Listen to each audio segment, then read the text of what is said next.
بسم اللہ الرحمن الرحیم۔ شہر کا محاصرہ 4 مہینے سے جاری تھا۔ اسلامی فوج کا سپہ سالار ابو عبیدہ رضی اللہ عنہ بھی فتوحات کا سفر طے کرتے ہوئے محاصرے میں شامل ہو چکے تھے۔ اہل شہر اگرچہ پورا مزاحمت کر رہے تھے مگر اب اہل شہر کے حوصلے پست ہو چکے تھے۔ ان کے دل میں یہ خیال ہو گیا تھا کہ ایک روز بیت المقدس عربوں کے قبضے میں جا کر رہے گا۔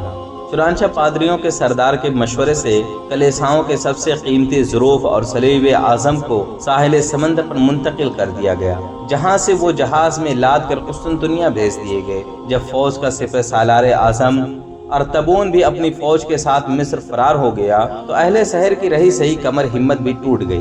دارالمقدس میں اس وقت میٹنگ جاری تھی۔ کافی دیر کے بحث کے بعد پادری نے فیصلے کے انداز میں کہا، بس پھر ٹھیک ہے، آپ سب اس بات پر متفق ہیں نا کہ ہمیں ہتھیار ڈال دینا چاہیے اور جزیہ کی پیشکش قبول کر لینی چاہیے۔ اگرچہ کچھ لوگ اس فیصلے سے ناخوش تھے لیکن انہوں نے اپنے اندر کے جذبات کو ظاہر نہیں کیا۔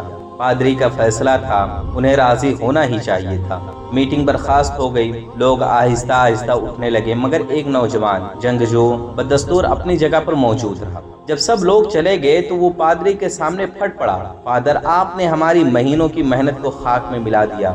جو شہر 4 مہینوں میں دشمن ہم سے نہ لے سکا، آپ نے پل بھر میں پکے پھل کی طرح ان کی جھولی میں ڈالنے کا فیصلہ کر لیا۔ نوجوان کی مٹھیاں غصے سے بھیجی ہوئی تھی، اس کے بھاری فوجی بوٹوں والے قدموں کی مسلسل حرکت سے فرش پر زلزلہ سا برپا ہو گیا تھا۔ پادری خاموش کھڑا رہا، اس کی حرکات و سکنات کو دیکھتا رہا، صبر کے ساتھ مسکراتے ہوئے گویا ہوا، میرے بیٹے ابھی جوان ہو نا، خون جوش مار رہا ہے، جو کچھ میں جانتا ہوں وہ تم نہیں جانتے۔ اس نوجوان نے کہا، میں کیا نہیں جانتا اور آپ کیا جانتے ہیں؟ یہی کہ اس جوان نے اپنی بات کو یہیں پر روک دیا۔ پادری نرمی سے اس لڑکے کی طرف اشارہ کرتے ہوئے کہتا ہے، ٹھہرو بچے، ادھر آؤ، میرے ساتھ چلو۔ تمہارا خیال ہے یہ ساری کتابیں، ان کے تمام لفظ، کیا میں ساری عمر ان سے کھیلتا رہا ہوں؟ نادان بچے، لفظ پڑھنے ہی کے لیے نہیں بلکہ جینے کے لیے بھی ہوتے ہیں۔ پادری نے بڑی بڑی الماریوں میں ترتیب اور قرینے سے رکھی کتابوں پر شفقت سے ہاتھ پھیرتے ہوئے کہا۔ نوجوان نے کہا، وہ تو ٹھیک ہے مگر کیا ان کتابوں میں اس شہر کی تقدیر بھی لکھی ہے؟ پادری نے کہا، ہاں تم ٹھیک سمجھے، بالکل ٹھیک۔ میں تمام عمر علم کے سمندر میں حکمت و دانش کی سیپیاں چنتا رہا، اس سیپیوں نے بہت سے نایاب لال و گوہر میرے جھولی میں ڈالے ہیں۔ تمہیں کیا معلوم میرے دامن میں کیا کچھ ہے؟ یہ راز تو فقط میرے سینے میں ہے۔ بات کرتے ہوئے اور اس کا جسم باقاعدہ کپکپانے لگا تھا۔ نوجوان نے پوچھا، کیسا راز فادر؟ پادری نے جواب دیا، اسی شہر کے مسلم فوج کے حوالے کرنے کا راز۔ مجھے بیت المقدس کے فاتح کا حلیہ معلوم ہے۔ ہماری مذہبی کتب میں اس کے متعلق تحریر ہے کہ وہ پیبند لگے کپڑے پہنے ہوئے ہوگا اور بیت المقدس میں داخل ہوتے وقت اس سواری کا مہار پکڑے ہوگا جس پر اس کا غلام بیٹھا ہوگا۔ ہم صلح محض اس شرط پر کریں گے کہ مسلمانوں کا بادشاہ خود آ کر عہد نامہ تحریر کرے۔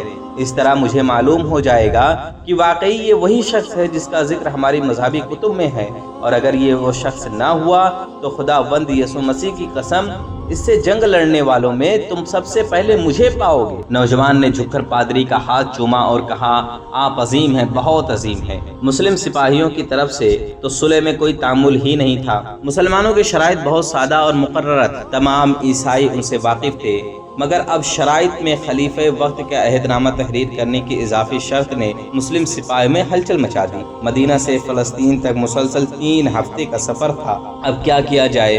سب کے چہرے پر یہی سوال تھا۔ رائے 2 حصوں میں تقسیم ہوئی، امیر المؤمنین کو اتنے دور دراز سفر کی زحمت دی جا رہی یا نہیں۔ سیدنا شرجیل رضی اللہ عنہ نے ایک تجویز ہائی کمان کے سامنے پیش کی۔ سیدنا خالد بن ولید رضی اللہ عنہ ہے نا ہمارے ساتھ؟ سب چونک کر پوچھے، کیا مطلب ہے تمہارا؟ خالد بن ولید رضی اللہ عنہ قد و قامت اور شکل و شبہات میں امیر المؤمنین جیسے ہیں، کیوں نہ ہم انہیں امیر المؤمنین کی جگہ پیش کر دیں؟ اس طرح ہمارا مقصد بھی حل ہو جائے گا اور امیر المؤمنین کو بھی دور دراز کے سفر کی زحمت نہ دینی پڑے گی۔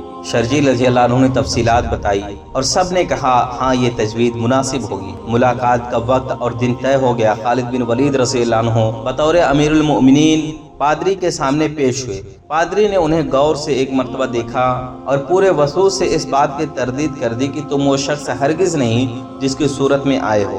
सैयदना खालिद बिन वलीद रज़ी अल्लाह अन्हु हैरान हो गए, मंसूबा नाकाम हो गया। आखिर सिपह सालार आज़म अबू उबैदा रज़ी अल्लाह अन्हु ने अमीरुल मोमिनीन को खत लिखा कि बैतुल मक़दिस की फतह आपके यहाँ तशरीफ़ आवरी पर मौक़ूफ़ है। मस्जिद नबवी में उस वक्त सैयदना उस्मान, सैयदना अली और दीगर मुअज़्ज़ज़ सरकर्दा सहाबा किराम रिज़वानुल्लाह अलैहिम अजमाइन मौजूद थे। उन्हें अमीरुल मोमिनीन ने बाहम मशावरत के लिए तलब किया। अमीरुल मोमिनीन सैयदना उमर रज़ी अल्लाह अन्हु अहले मजलिस से मुखातब हुए, भाइयों, जैसा कि आपको अबू उबैदा रज़ी अल्लाह अन्हु के ख़त के मुतालिक मालूम हो चुका है, तो फिर आप इस मामले के मुतालिक क्या राय रखते हैं? सैयदना उस्मान गनी रज़ी अल्लाह अन्हु ने अर्ज़ किया, या अमीरुल मोमिनीन, ईसाई अब मगलूब हो चुके हैं, उनमें मुकाबला करने की कुव्वत नहीं है। आप बैतुल मक़दिस का सफ़र इख्तियार न करें। अल्लाह ताला ईसाइयों को और भी ज़लील करेगा और वो बिलाशुबा बगैर किसी शर्त के शहर को मुसलमानों के हवाले कर देंगे। सैयदना उमर रज़ी अल्लाह अन्हु गहरी सोच में डूब गए। सैयदना अली रज़ी अल्लाह अन्हु ने तजवीज़ पेश की, या अमीरुल मोमिनीन, मुसलमानों ने मौसम सरमा, जंग और क़याम की तवालत के गैर मामूली मशक्क़त को बर्दाश्त किया है। अगर आप तशरीफ़ ले जाएं तो उसमें आपके और मुसलमानों के लिए बेहतर होगा, लेकिन अगर आपने उन्हें अपनी और सुलह के जानिब से मायूस कर दिया तो ये बात आपके लिए बेहतर न हो। वो किला बंद होकर बैठे रहेंगे और उन्हें अपने मुल्क और रूमी बादशाह के जानिब से कुमक मिल जाएगी, ख़ास तौर पर इसलिए कि बैतुल मक़दिस उनके नज़दीक बड़ी अहमियत का हामिल है और उनकी ज़ियारत की जगह है। सैयदना उमर रज़ी अल्लाह अन्हु ने सैयदना अली रज़ी अल्लाह अन्हु की तजवीज़ को पसंद किया, क्योंकि वो खुद भी उन्हीं खुतूत पर सोच रहे थे। उन्होंने हुकूमत के इंतज़ामात को सैयदना अली रज़ी अल्लाह अन्हु के सुपुर्द किया और खुद 16 हिजरी में फ़िलिस्तीन का सफ़र किया। एक फ़ातिह का सफ़र कैसा सफ़र होगा? बेशुमार ख़ुद्दाम, अहबाब का जम्मे गफ़ीर, मखमली खेमे, पुरतखल्लुफ़ अशिया, नाव नोश, मगर ये कैसा हुक्मरान था कि जिसके जिस्म पर वही पेबंद लगे कपड़े थे जो अक्सर उनके जिस्म पर होते थे। पाँव में टूटा हुआ जूता था। ज़ादे राह के तौर पर एक सत्तू का थैला था। उनके हमरा सिर्फ एक ऊँट और एक गुलाम था। कभी गुलाम सवार होता और उमर रज़ी अल्लाह अन्हु मुहार पकड़ते, और कभी उमर रज़ी अल्लाह अन्हु सवार होते तो गुलाम मुहार पकड़ता। ये उस अज़ीम शान बादशाह और खलीफे इस्लाम का सफ़र था जिसकी फ़ौजें कैसर व किस्रा के महलात और तख्त ताज को अपनी घोड़ों के टापू तले रौंद चुकी थी। चश्मे फलक ने ऐसा नज़ारा भला कब देखा था कि 44 लाख मुरब्बा मील का हुक्मरान मुहार थामे ईसाइयों के फ़िलिस्तीन में दाखिल हो रहा है और सवार वो गुलाम हमराही है जिसकी सवारी की बारी उस मकाम पर आ गई। दमिश्क और बैतुल मक़दिस के इस्लामी फ़ौजों को इत्तला दी गई थी कि अमीरुल मोमिनीन तशरीफ़ ला रहे हैं। सैयदना उमर रज़ी अल्लाह अन्हु का पहला पड़ाव जाबिया के मकाम पर था। अबू उबैदा रज़ी अल्लाह अन्हु, यज़ीद रज़ी अल्लाह अन्हु और खालिद बिन वलीद रज़ी अल्लाह अन्हु ने उनका इस्तकबाल किया। उमर फारूक रज़ी अल्लाह अन्हु ने जब एक नज़र इस्तकबाल को आने वालों पर डाली तो उनकी नज़रों में नापसंदीदगी की झलक नुमाया नजर आ रही थी। खालिद रज़ी अल्लाह अन्हु और यज़ीद रज़ी अल्लाह अन्हु के जिस्म पर हरीर व देबा के छल्ले, रेशमी और पुरतकल्लुफ़ क़बाएँ और ज़री पोशाकें थी। अबू उबैदा रज़ी अल्लाह अन्हु सादा लिबास में थे। उमर फारूक रज़ी अल्लाह अन्हु ये देखकर आग बबूला ही हो गए। गुस्से से मुट्ठी में कंगरी भरी और उनकी तरफ फेंकते हुए गरज कर कहा, शर्म नहीं आती इस हुलिया में मुझे मिलने आते हो? फटकार हो उस अफराद पर जिसने तुम्हें इस हाल तक पहुँचाया। इस कदर जल्द तुमने अजमी आदतें इख्तियार कर। उन्होंने जवाब दिया, अमीरुल मोमिनीन, हम अपनी अरबी अखलाक पर ही कायम है। हमने सिपाहगिरी का जौहर अपने हाथ से नहीं जाने दिया। यजीद और खालिद रज़ी अल्लाह अन्हु ने क़बाएँ खोल दी। उन्होंने नीचे ज़रा बख्तर और हथियार पहने हुए थे। तब उमर बिन खत्ताब रज़ी अल्लाह अन्हु को कुछ सुकून महसूस हुआ। सैयदना उमर रज़ी अल्लाह अन्हु शहर के करीब एक ऊंचे टीले पर खड़े थे। गोता का दिलफरेब शब्ज़ाजार और दमिश्क के बुलंदो बाला शानदार मकानात सामने खड़े दावत नज़ारा दे रहे थे। उन्हें देखकर सैयदना उमर रज़ी अल्लाह अन्हु के दिल में अजीब सी लहर उठी और मादूम हो गए।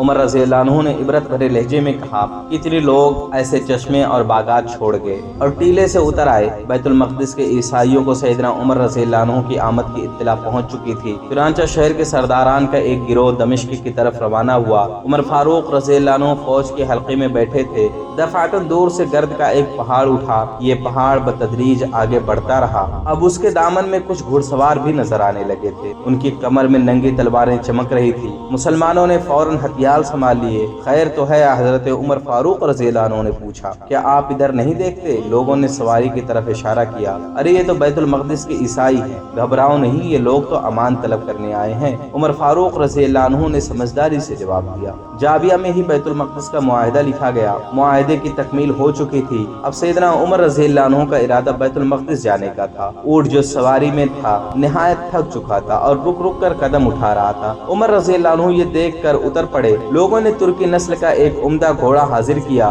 घोड़ा शौक और चालाक था। सैयदना उमर रज़ियल्लाहु अन्हु सवार हुए तो घोड़ा कलील करने लगा। उमर रज़ियल्लाहु अन्हु ने ये कहकर घोड़े से उतरे और पैदल चलने लगे कि ऐ कमबख्त, तूने ये गुरूर की चाल कहाँ से सीख ली। सारा शहर अमीरुल मोमिनीन को देखने के लिए उमड़ पड़ा था। बैतुल मक़दिस के करीब अबू उबैदा रज़ियल्लाहु अन्हु और दीगर सरदारान फौज इस्तकबाल को आगे बढ़े। लोग समझ रहे थे कि पता नहीं ये फातेह कैसी शानो शौकत वाला होगा, मगर साजो सामान और खुलिया देखकर खुद मुसलमान परेशान हो गए। मजमा में शरगोशियां उभरने लगी। इतनी बड़ी सल्तनत के हुक्मरान को ये फकीराना हुलिया जेब नहीं देता। हाँ भाई, ठीक कहते हो, अमीरुल मोमिनीन को अपनी अजमत ना सही इस्लाम की अजमत का ख्याल करना चाहिए था। या आखिर सच पूछो तो मुझे शर्म महसूस हो रही है। ईसाई अपने दिल में क्या कहेंगे। मेरा ख्याल है कि हमें एक तुर्की घोड़ा और कीमती पोशाक अमीरुल मोमिनीन रज़ियल्लाहु अन्हु की खिदमत में हाजिर करनी चाहिए। चुनांचे इस तस्वीर पर अमल किया गया और लोगों ने ये अशिया सैयदना उमर रज़ियल्लाहु अन्हु को पेश किया। उमर रज़ियल्लाहु अन्हु ने एक नज़र उन चीज़ों पर डाली और कहा, अल्लाह ने हमको जो इज्जत दी है वो इस्लाम की इज्जत है और हमारे लिए यही काफ़ी है। जब सुबह हुई तो पादरी उमर बिन खत्ताब रज़ियल्लाहु अन्हु की खिदमत में हाजिर हुआ और उन्हें शहर के आसार और ज़ियारत की जगह दिखाने के लिए साथ ले गया। सैयदना उमर रज़ियल्लाहु अन्हु पादरी के साथ कलीशाए महशर में थे कि नमाज का वक्त हो गया। तरीके के मुताबिक पादरी ने वही मुसल्ला बिछा दिया और सैयदना उमर रज़ियल्लाहु अन्हु को नमाज अदा करने के लिए कहा। सैयदना उमर रज़ियल्लाहु अन्हु ने नबी से इनकार कर दिया और कहा, आज मैंने यहाँ नमाज पढ़ ली तो मुसलमान मेरे अमल को मुस्तहब करार देकर यहाँ पर दायमी तौर पर मस्जिद बना देंगे और मैं नहीं चाहता कि वो नसरानियों को उनको गिरजा घरों से निकाल दें और अमान की खिलाफ वर्जी करें। जब कलीसाए महशर के करीब कलीसाए कुस्तुनतैन के दरवाजे पर पहुंचे तो फिर उसी वक्त पादरी ने मुसल्ला बिछाया, वहाँ भी माजरत कर दी और हैकल के खंडरात के करीब एक जगह नमाज पढ़ी जहाँ मुसलमान ने एक अजीम शान मस्जिद तामीर की। उमर फारूक रज़ियल्लाहु अन्हु ने 10 रोज बैतुल मक़दिस में क़याम किया। एक दिन नमाज के वक्त बिलाल रज़ियल्लाहु अन्हु से दरख्वास्त की कि आज अजान दो। बिलाल रज़ियल्लाहु अन्हु ने कहा, अमीरुल मोमिनीन, मैं अज़्म कर चुका था कि रसूलुल्लाह सल्लल्लाहु अलैहि वसल्लम के बाद किसी के लिए अजान न दूंगा। मैं सिर्फ और सिर्फ आज ही आपका इरशाद बजा लाऊंगा। अल्लाह के लिए आइंदा कोई मुझसे ये फरमाइश न करे। अजान देनी शुरू की तो तमाम सहाबा की नजरों में अहद रसालत का मंजर घूमने लगा। एक रक्त सी तारी हो गई। अबू उबैदा रज़ियल्लाहु अन्हु और मुआज़ बिन जबल रज़ियल्लाहु अन्हु रोते रोते बेताब हो गए। सैयदना उमर रज़ियल्लाहु अन्हु की हिचकियां बच गई। बिलाल रज़ियल्लाहु अन्हु की अजान बैतुल मक़दिस के दरो दीवार में गूंज रही थी। वही बिलाल रज़ियल्लाहु अन्हु कुफ्र और शिर्क ने जिसको कदमों से रोंद डालने की कोशिश की। इस्लाम ने उस हबशी गुलाम को सैयदना बिलाल रज़ियल्लाहु अन्हु बनाकर उठाया, काबे की छत तक पहुंचाया और उसके सियाह होठों को उस फख्र अजीम के लिए चुन लिया कि काबे की पहली अजान उन्हीं पर एक शोला नूर बनकर चमके, एक मौजा नूर बनकर फूटे और हमेशा के लिए फजाओं और सीनों में रमा दमा रहे। बिलाल रज़ियल्लाहु अन्हु की सदाए अजान मशरिक से मगरिब तक जुए रमा की तरह बह रही है और बहती रहेगी। वो फकत एक सदा नहीं थी, लफ्जों में ढली हुई रूह बिलाल थी जो रहती दुनिया तक फजाए बसीत में चमकती रहेगी।